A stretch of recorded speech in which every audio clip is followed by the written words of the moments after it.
Mr. Mordashov, thank you very much for joining us. I want to talk to you about your U.S. assets, because the last time you and I spoke in Davos over the winter, you had 5 mills, now you have 2. You've sold 3 of them. Are you going to hold on to the remaining 2?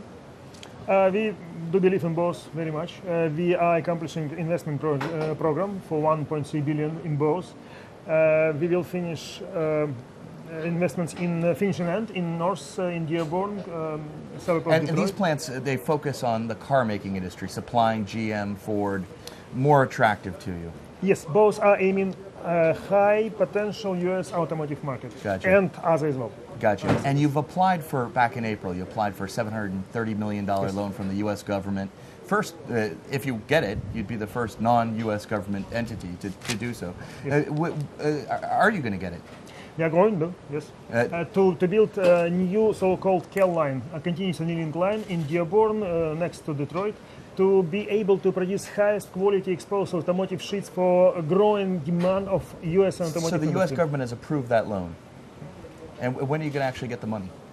Well, if it is approved in... It hasn't been approved yet? Yes, it hasn't been. And it has been. Are you confident that you're going to get it? And would it be like 2.5% So interest? far, yes, it's long term, 20 years. And the main purpose of this investment will be to enable U.S. industry to make vehicles lighter, because they need thinner gauge steel to make lighter vehicles, Sure. and it's very difficult to produce this quality of steel. We are capable to do it because of all our technologies, but we need this CAL line to be installed in Dearborn to be able to supply it. Let me ask you about strategy. You just a few minutes ago said that India was the most sort of promising country for Severstal in terms of investment. You just sold off a few businesses in the United States. You're selling some assets in Europe because both have underperformed for you, quite frankly. You made a big bet on the United States, on Europe in about 2007 when the market was really high. Have you been disappointed? Well, I mean, it's sort of at this point, everybody says it's all about emerging markets, but is that what you found? For sure, we got at that time different expectations for U.S. market, probably like many others. But we are still not disappointed completely about U.S. I still do believe in U.S. economy because of the size of the country, size of the population, entrepreneurial spirit, strength of national economy. But we would like to have balanced presence in the United States, and it should be high quality presence. Gotcha. We are going to have just 2, but highly qualified assets in north and south, good geographical location, good diversification in technology. It's mini mill in south based on scrap and integrated route based on iron ore on north, and we are going to be balanced, strong player, probably one of the best quality-wise and more valuating product-wise in the United States. Have you found a buyer for your European assets? We are in the process of negotiation selections. I have nothing to announce yet. Nothing to announce on that front yet. Explain to me, not just in terms of the geographic mix of your business, but in terms of what you're actually buying right now. First, before we even go into it, to clarify a couple things for you. Are you buying these uranium assets in Spain? Basically, we are not active in this project anymore, to be frank. Disinterested? We contemplated this option, but basically suspended all activity several months ago. There were rumors that you were interested in perhaps buying Raspadskaya, the coal assets here in Russia. We thought about this, making up our mind. I can't give you any information, any certain information, but Raspadskaya has a certain interest and certain risks. At what price? The current market cap is close to 6 billion, which is very expensive. So what do you think would be fair? Well, I'm not prepared to answer this question for sure because it requires a lot of special considerations. But it's definitely, you know that Raspadskaya has a complicated history. It was... There's still the fire burning inside of it's a big turnoff for a lot of investors. It's a serious risk proposition. Of course, management is a strong one and competent, and they're certain that they could fight with this problem and cope with this problem and resolve it successfully. But nevertheless, it's a risk. You've got nickel in the Philippines, iron ore in Brazil, gold in Africa. That is not very traditional steelmaker mix. You know, if you look at POSCO, you look at ArcelorMittal, they're doing they're really sticking to steel. Yes.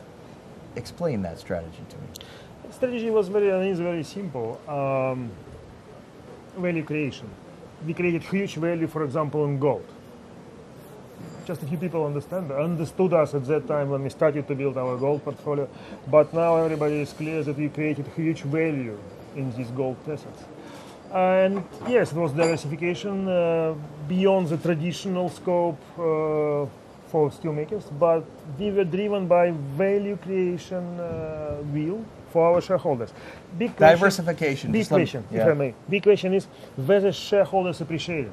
And it's a big question for us, whether we should continue to exercise diversified mining endeavors within Severstal or just keep Severstal focused on steel and steel-related mining. And the answer is? Most probably we have to change our approach in this case, not changing or not abandoning our interest in diversified mining, but probably refocus or reshuffle or restructure our approach. So would you spin off your gold assets? Quite probably. Quite probably. Not because we still believe, we do believe that gold, and reality proved it very well, that gold is a great asset. The question is whether it's suitable and compatible for our... Because the profit margin for steel is something like 20 to 30%, and the profit margin for gold is around 50%. Yes. So investors go, well, then what am I buying? Exactly. Probably our investors would like us to be more focused and to provide them clear, crispy, clear, simpler opportunity. When do you anticipate spinning off the gold assets? We, as you know... These are the same assets that you wanted to list. Sorry? These are the same assets, Nord Gold, that you wanted to list. We wanted to list. Right. Yes. And now you're thinking, now you've decided you're going to spin them off. Now we are contemplating different options, including and IPO is different in this agenda as well. I'm just saying that we are seriously thinking whether we should keep gold and diversified mining as well within Severstal perimeter, or we should spin it off. Well, you haven't made a final decision. Not yet. Gotcha. And in general, shall I answer previous question about India, probably?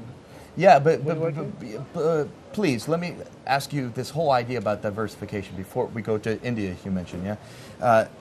The idea is what? You've been underwhelmed by the growth in the price of steel? I mean, you mentioned gold. Gold's been great. It's keep going up. Steel is great business. Steel is going up as well. But so what's the point of diversification? Value creation... has opportunities for value creation, because what we did in gold, what we would like to repeat in potential other diversified mining cases, cherry picking. We bought cheap assets with strong promise to be restructured, and basically it should be a combination of a good cycle phase, which is more or less applicable for many minerals today, and our capability to organize expertise and restructure them quickly, which we did in gold case. And it doesn't matter that they're sort of, on two different continents in Russia and Africa? We believe we have enough expertise and strengths to do it in different cases, in different countries, in different geographies, in different constituencies, which we did in gold as well. Tell me, just because we were talking about spinning off the gold business as a possibility, that's obviously what Norilsk Nickel did once upon a time for Polyus Gold. What's the lesson for you from what Norilsk Nickel did with Polyus? Basically, it was a good exercise, made nickel more transparent for shareholders.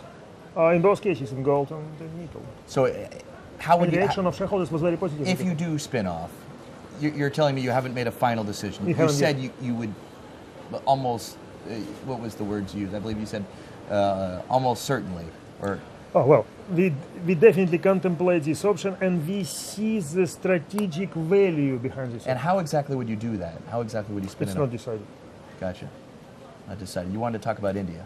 Yes, just to explain our interest in India, because India turned out mostly resilient and promising steel market recently. In last downturn in the crisis, India didn't went down. Haven't moved down. And India has a large population, relatively young to China, for example, in comparison with China. Sounds like you had a thesis that the sort of developed markets back in 2007 were the place to go, because you couldn't be certain that, say, the BRIC countries would go through a recession well. And India has proven that thesis wrong, and so you want to reorientate your strategy. It's true, but it's more short-term consideration. But if you look on the long-term side, we see a lot of advantages for emerging market economies. India has a growing population. They have 1.15 billion now, and in 2030-35 they should exceed Chinese population. They have about less than 60 kilos per capita steel consumption versus world 186, 190 versus and some countries have 200, 400, 600 kilos per capita. Korea has 1,000, but it's extreme. And if you just multiply these figures, India has a great potential. India has relatively small steel industry, just Right. 16, and it means that India has a great potential for growth, and we would like to be. And you've announced that you're going to do this $2 billion investment in India this year. Look into your crystal ball. What's next after that?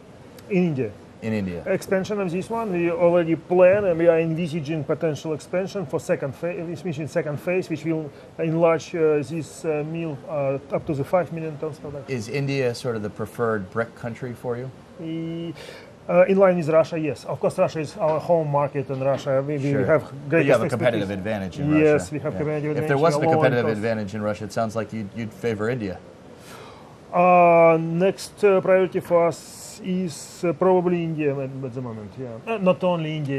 It's very hard to say, dangerous and inappropriate to be too much focused on one country, of course. But among all others, India has very interesting potential and combination of factors. India also has raw materials which enables local producers to be cost effective, which is critically important. I noticed this. I was wondering if what you're doing in India. You mentioned Raspatskaya and these coal assets. Do you need those assets to develop India? We have our own coal assets in Russia. We get a license for Tiva coal deposits, several coal deposits in Tiva. We could be okay, and we will be okay without Raspatskaya. Raspatskaya should be considered on a standalone basis. It should justify by itself the acquisition. Give me your forecast for steel prices by the end of 2011. If we're not going to go back to $1,000. Exactly, yeah.